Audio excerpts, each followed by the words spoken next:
오늘 본문에 보면은 예수님의 칭찬이 나옵니다. 예수님께서 이렇게 말합니다. 이스라엘에서 나는 이만한 믿음을 만나보지 못했다. 너무나 대단한 큰 칭찬입니다. 여러분, 우리는 이 말씀 앞에서 예수님은 나의 믿음을 어떻게 보실지를 한번 물어보시기 바랍니다. 정말 백부장과 같이 특별한 믿음이라고 칭찬하실까요?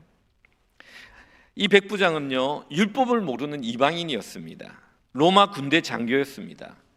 그런데 참으로 크고 아름답고 귀한 믿음을 가졌다고 예수님으로부터 칭찬을 받습니다.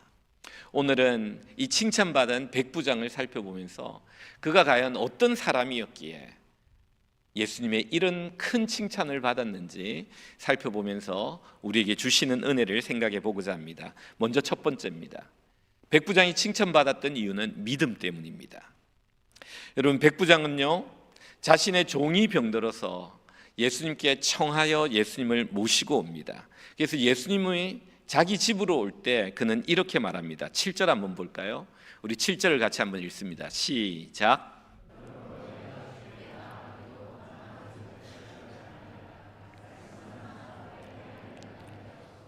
아니, 예수님께서 자기 하인을 고치러 오고 있는데 사람을 보내어가지고 중간에 예수님 집에 오지 않으셔도 됩니다.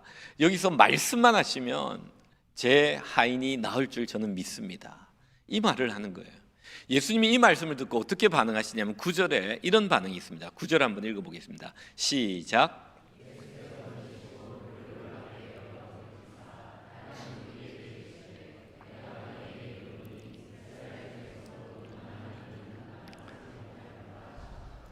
여기 보면요, 예수님께서 깜짝 놀랐다는 거예요. 그리고 따르는 무리들을 향해 같이 따라가고 있잖아요. 무리로 뒤로 돌아보셔서 무리를 향해 내가 이스라엘에서 이만한 믿음을 만나보지 못했다고 이 백부장을 칭찬하고 있습니다. 여러분, 우리는 우리의 믿음으로 예수님을 놀랍게 할 수 있다는 사실을 아셔야 됩니다.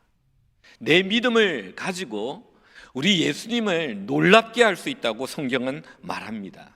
성경에 보면 예수님이 이 믿음 때문에 2번 놀라십니다. 첫 번째는요, 오늘 이 본문의 말씀입니다. 주여 말씀만 하시면 제 하인이 나을 것입니다. 2번째 놀라게 한 사건은 수로보니게 여인입니다. 이 여인도 이방인입니다. 아이가 병들었는데, 딸이 병들었는데 개에게 주는 부스러기 은혜만 있다 할지라도 우리 아이는 나을 것입니다. 이 심각한 질병이 예수님의 그 큰 은혜의 끝에 부스러기만의 은혜만 나에게 떨어뜨려 주신다도 나는 나을 것입니다. 이 믿음을 했을 때 예수님이 이 여인과 이 백부장을 칭찬하는 모습을 보게 됩니다.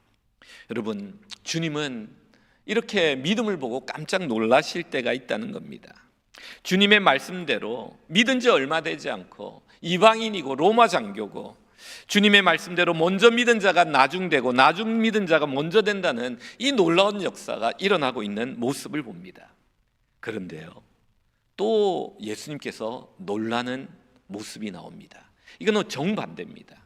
앞에는 긍정적인 놀람이라면은 2번째는 부정적인 놀람이 있습니다.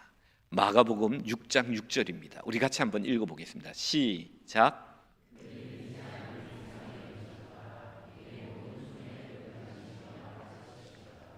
여기 원어에 보면 이상히 여기셨다는 단어가 놀랐다는 거예요. 예수님께서 놀라십니다. 예수님께서 고향에 많은 기적들을 베푸셨습니다. 그런데 그 기적들을 체험했음에도 불구하고 사람들에게 믿음이 없음을, 믿지 않음을 보고 예수님은 놀라셨다라고 기록하고 있는 겁니다. 여러분, 우린 여기서 중요한 것을 깨달아야 됩니다.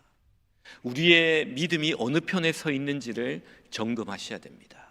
내 믿음이 예수님을 긍정적으로 놀라게 할 수 있습니다.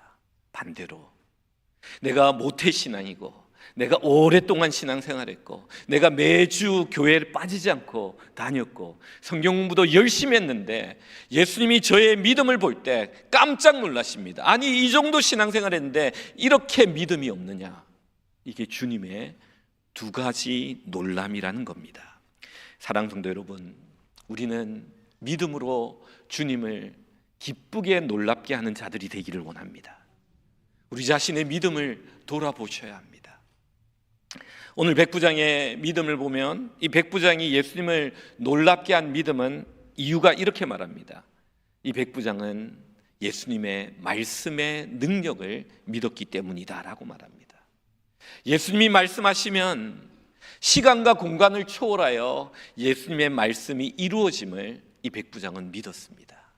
예수님이 집으로 오는 그 길에서 여기서 말씀하시더라도 저기에 있는 하인이 고침을 받을 거라는 이 믿음을 그가 가졌던 것입니다.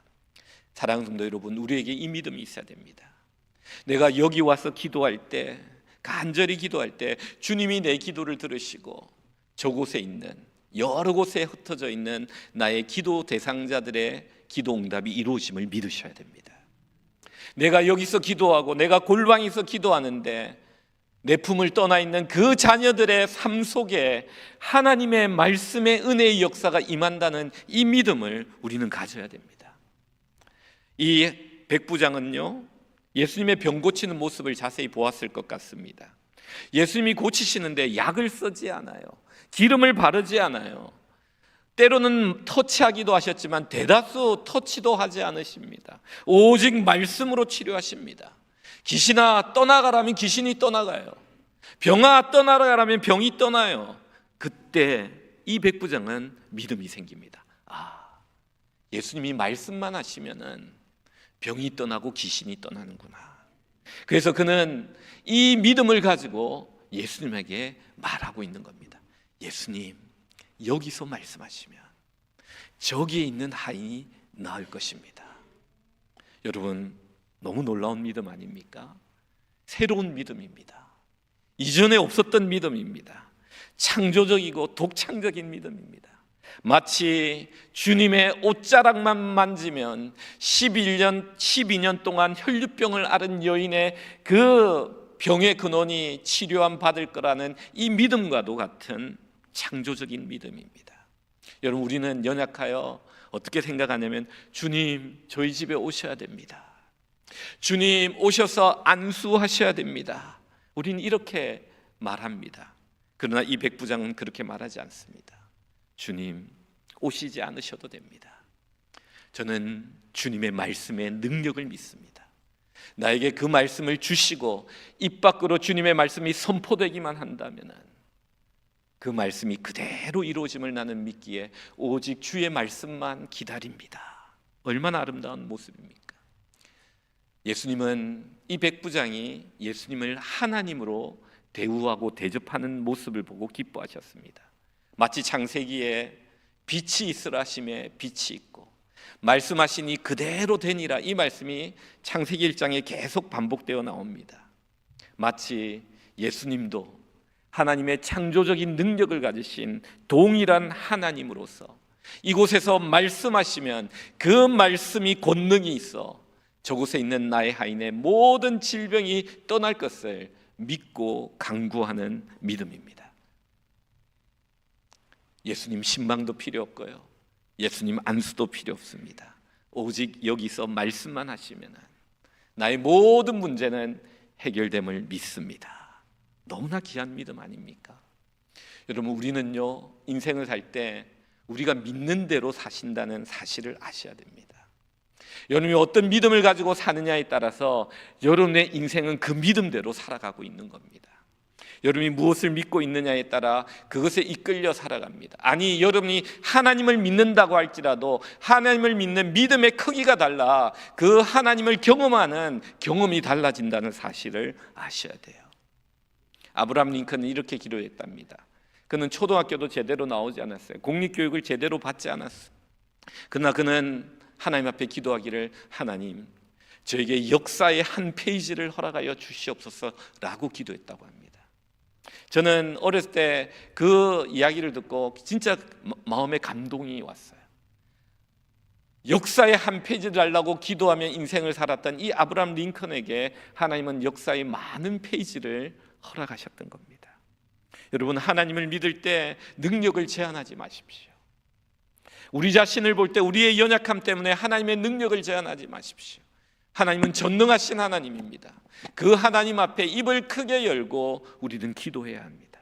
여러분 자녀들을 보며 여러분 하나님의 전능하심을 제한하지 마십시오.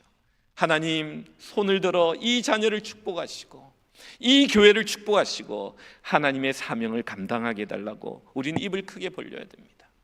알렉산더 대제가 있었습니다. 여러분 잘 아시다시피 그는 3년간의 큰 전쟁을 치르고 세계를 다 정복했지만 33살의 젊은 나이로 죽게 됩니다. 그가 나이 들어 병들어 죽게 되기 전에 그는 정복한 땅을 부하들에게 나눠줍니다. 부하들에게 나눠줄 때 어떤 한 부하가 와가지고 이렇게 이야기합니다. 왕이시여, 저 땅을 나에게 주소서. 많은 신하들이 주목합니다. 왜냐하면 그 땅은 너무 좋은 땅이거든요. 아무도 함부로 달라고 말 못하고 왕이 줄 때까지 기다리는 그런 땅인데 어떤 한 신하가 담대하게 그 땅을 달라고 합니다. 그러자 이 알렉산더 대제가 그 사람의 눈을 쳐다보더만, 한참 쳐다보더만, 그래 그 땅 너 가져라고 준 거예요. 그리고 나서 그 일이 있고 나서 신하들이, 옆에 있는 신하가 물었습니다. 왕이시여, 왜 저 신하에게 그 땅을 주었습니까? 했을 때 알렉산더 대제가 이렇게 말합니다. 그가 나에게 말했을 때 내가 그의 눈을 보니까 그는 내가 그 땅을 줄 거라는 믿음을 가진 눈이었다는 거예요. 그래서 내가 주지 않을 수 없었다.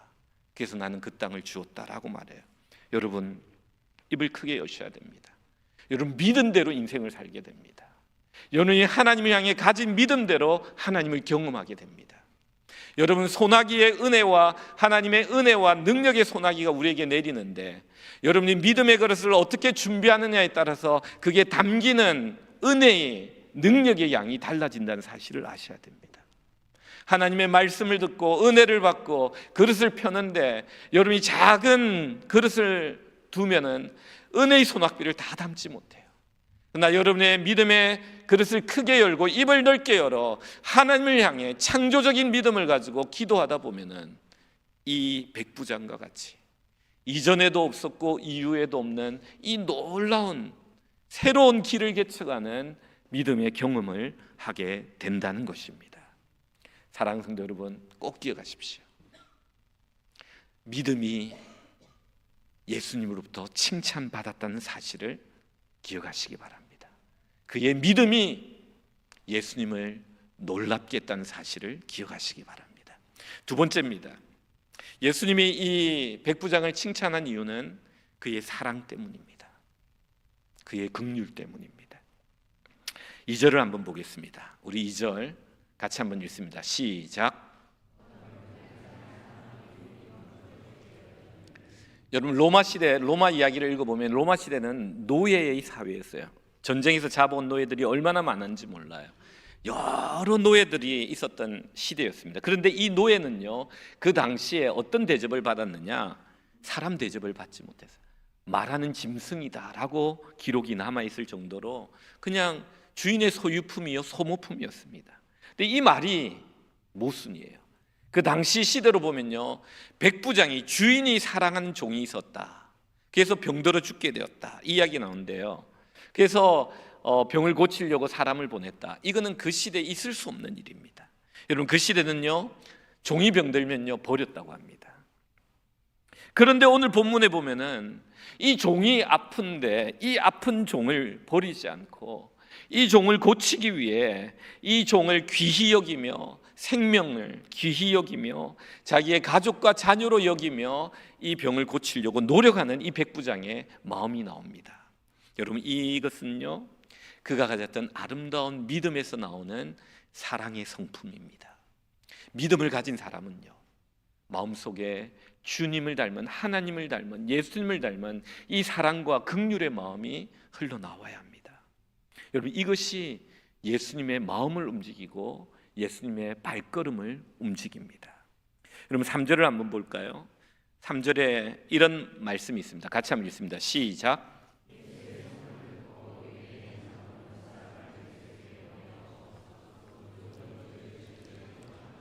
여러분 한번 생각해 보세요. 그는요, 아픈 종을 위하여 종을 보내어가지고 예수님께 보내가지고 우리 집으로 와달라고 하지 않습니다. 자기가 아는 인맥 중에 최고의 인맥을 동원합니다. 이 사람이 가면은 예수님이 올 수 있을 것 같은 유대인들의 장로, 최고의 인맥을 동원해가지고 그에게 부탁합니다. 제발 내 하인을 위해 가서 말씀을 잘 해주셔서 예수님이 나에게 올 수 있도록, 이 종을 고칠 수 있도록 부탁하는 장면이 나옵니다. 얼마나 아름다운 사랑의 수고입니까? 평소에 자신이 알고 있는 그 최고의 인맥을 동원해 자신의 종을 치료해달라고 요청하는 이 백부장의 사랑, 이 백부장의 긍휼, 여러분, 이걸 우리는 보아야 합니다. 4절 5절에 보면요, 이 보냄받은 유대 장로가 예수님께 하는 말이 나옵니다. 우리 4절 5절 같이 한번 읽어보겠습니다. 4절 시작. 이에 그들이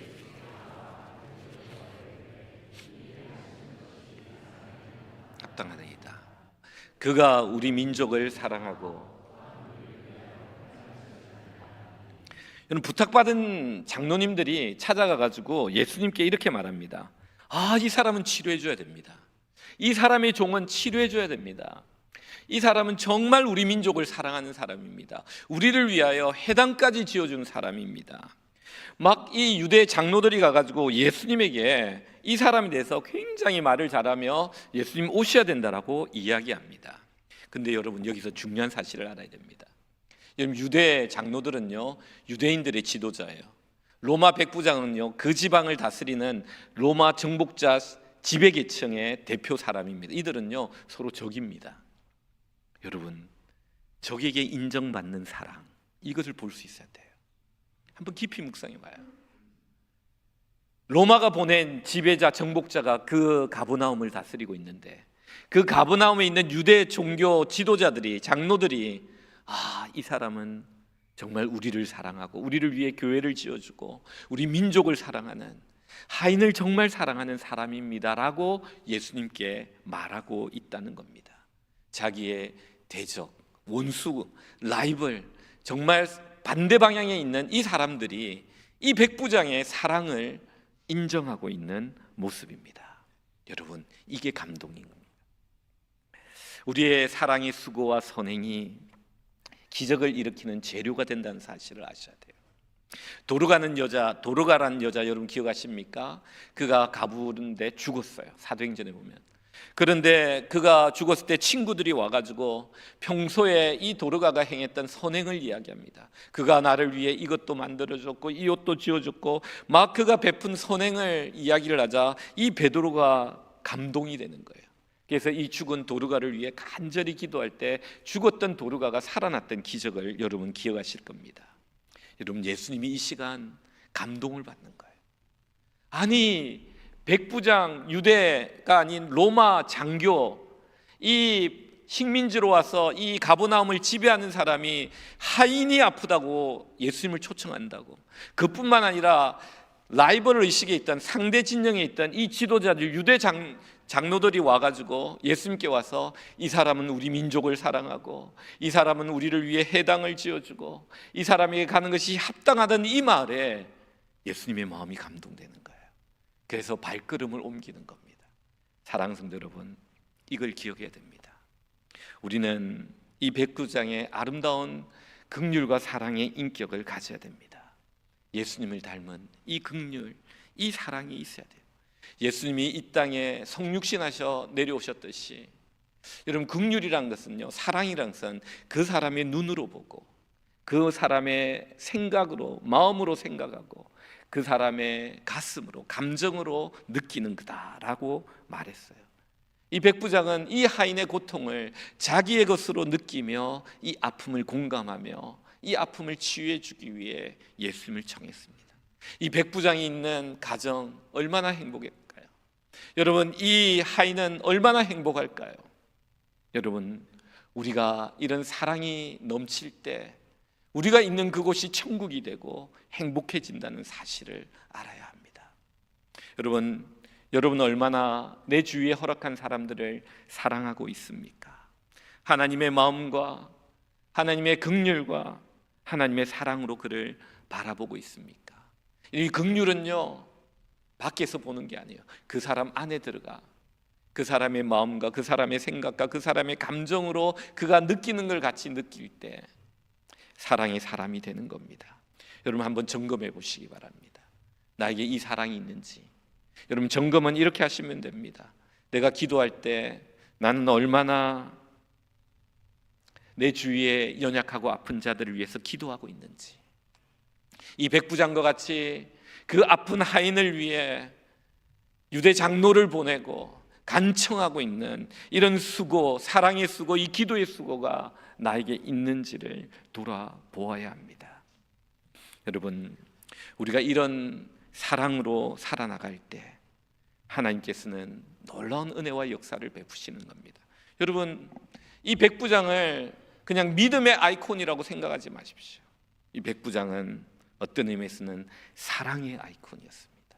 그가 이 믿음이 나타나기 전까지, 믿음의 고백을 하기 전까지 이 사랑이 이 기적을 시작하고 우리 주님의 마음을 감동시키고 그 발을, 예수님의 발을 이 백부장의 집으로 옮기게 한 사실이 여러분 우리는 기억해야 되는 것입니다.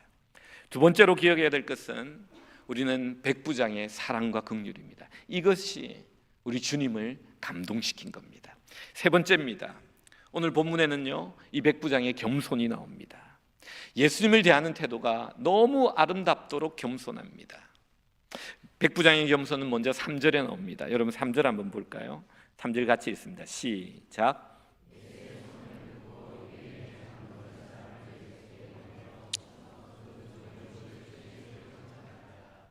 예, 이게 좀 말이 안 되는 부분이 뭐냐면요, 백부장은 로마 군대 정복자입니다. 피정복자 청년 랍비에게 유대 장로를 보내어 부탁하여 청하여 모시고 온다. 이거는 말이 안 됩니다. 그 당시 문화라면요, 명령하고 지시하고 통보하여 출석하라고 하는 것이 맞습니다. 아니, 오라고 말한 게 낫습니다. 여러분, 오늘날 경찰서에서 어떤 사람에게 여러분 뭐 가서 어떤 한 분을 보내가지고, 유명 인사를 보내가지고 제발 경찰서로 와주십시오 이렇게 합니까? 안 하잖아요. 출석하라고 그러죠. 그는 정치와 군사력과 그것을 다스리는 그 권력을 가졌음에도 불구하고 그는 지극히 예수님을 높입니다. 예수님 앞에 자기를 지극히 낮춥니다.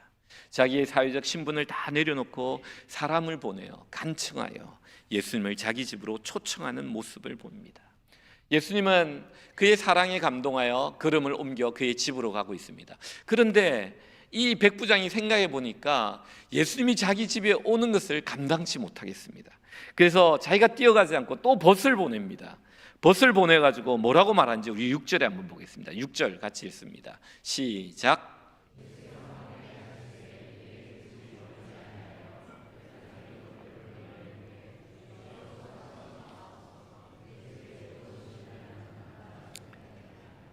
여기에 그의 아름다운 겸손이 있습니다. 우리 집에 황제 우상이 있을지도 몰라요. 그렇게 되면 예수님이 비방받게 돼요. 우리 집이 너무 불경건해요. 그래야 우리 집에 오는 것이 좋지 않다고 생각하는 거예요. 예수님이 온다는 소식을 듣고 그는 예수님의 명예를 생각합니다. 나로 인해 비방받지 않도록 하고자 합니다. 귀한 주님이 이방 군인의 집에 출입함으로 그의 거룩함에 흠이 생기고 유대 종교 지도자들에게 비방받는 것을 예방하고자 하는 아름다운 겸손한 마음입니다. 제가 좋아하는 윤동주 시인의 서시에 보면 이런 구절이 있습니다. 나는 잎새 이는 바람에도 나는 괴로워했다. 여러분, 이게 뭐냐면요, 깨끗한 양심과 세심한 배려입니다. 여러분, 이 세심한 배려가 이 백부장에게 있어요. 이 세심한 배려를 가진 사람은요, 사고를 미연에 방지합니다. 그냥 두면 사고가 일어날 수 있지만, 사건이 발생할 수 있지만 그것을 예감하고 그 모든 사건과 사고를 미연에 방지하는 마음이 바로 이 세심한 배려입니다. 세심한 배려를 가진 사람, 겸손한 사람입니다. 그는 늘 겸손하게 세심하게 배려하면서 늘 사건과 사고가 잘 일어나지 않도록 주의함으로 말미암아 그 삶이, 인생이 평안합니다. 오해가 없고 불필요한 에너지가 소모되지 않습니다. 그러나 둔감한 사람들 보면요, 신경을 덜 씀으로 말미암아 나중에 불필요한 사건 사고가 일어나고 불필요한 에너지를 많이 소유할 때가 있습니다. 둔감했기 때문입니다. 세밀하지 못했기 때문입니다. 나중에 너무나 많은 불필요한 에너지를 쏟아붓게 됩니다. 백부장은요, 굉장히 겸손하고 세심한 배려를 가지고 주님에게 어떠한 일도 일어나지 않도록 굉장히 배려하는 겸손한 인격을 보게 됩니다. 그리고 여기서 그의 아름다운 겸손을 하나 더 보게 됩니다. 8절 봅니다. 우리 8절을 읽습니다. 8절 시작.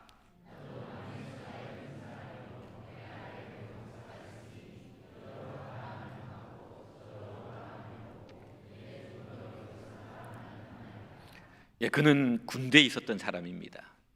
위로는 로마 황제, 위로 있는 많은 장교들, 그 밑에 권위 아래 그는 있었습니다. 자기 밑에도 자기의 권위 아래 100명의 군사들이 있었습니다. 그런데 그는 이 시간 예수님의 권위 안으로 들어갑니다. 이게 겸손입니다. 그는 말합니다. 나는 권위를 아는 사람입니다. 내 위에 권위도 있고 내가 권위가 있어 내 아래 사람도 있습니다. 그러나 이제 나는 주님의 권위 안으로 들어갑니다. 주님이 말씀하시는 대로 나는 그대로 행할 것입니다. 가라면 가고 오라면 오고 서라면 서고 하라면 하고 하지 말라면 하지 않겠습니다.